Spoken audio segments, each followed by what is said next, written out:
The perennial sunflower, Helianthus Lemon Queen, really is a stunning performer.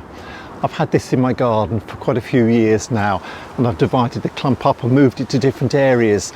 It puts on quite a lot of height, so find a position towards the back of the border or somewhere where you can really appreciate the height. I've got it above the garden bench, so as it develops and comes into flower, as we move through high summer into autumn, this will put on a really lovely display of bloom. Long flowering season too.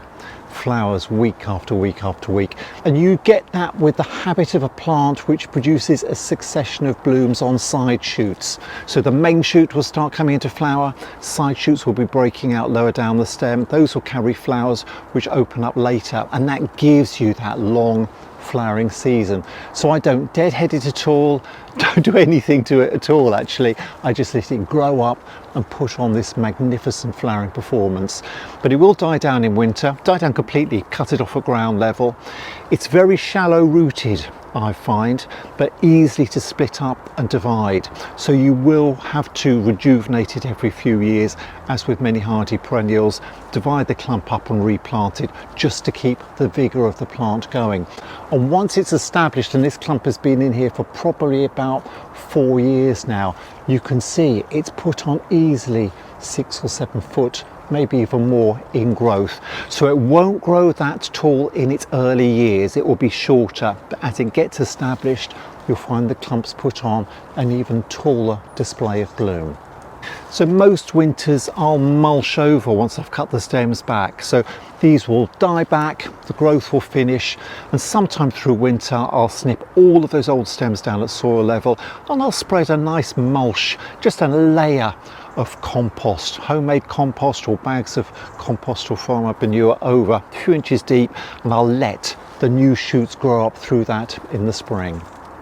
Lots of flowers with a simple daisy-like flower shape will be attractive to bees and pollinating insects. The flower shape means you've got that beautiful big bold clump of golden stamens in the centre producing lots of pollen, and they're nectar rich flowers too.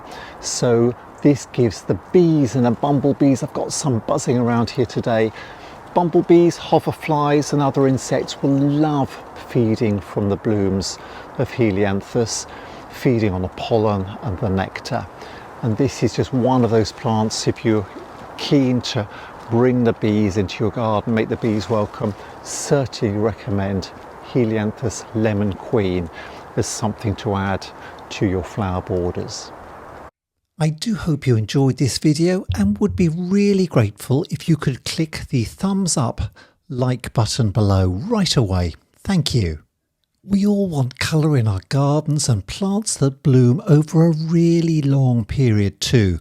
So please check out some of the other videos in this series that highlight flowers for patio pots and container gardens, hardy plants that come back every year in your main flower borders, a perennial with fancy foliage and flowers for a shady position and early colour, something with great drought tolerance that looks wonderful even during the hottest summer weather. The perfect perennial climber to add height and impact as it layers on extra colour to your displays. You'll find these and many more videos on my channel at Adam's Gardening Guides, so please check these out and subscribe to my channel too, so you'll be the first to hear about new videos and plants to choose for your garden. Thanks for watching and happy gardening!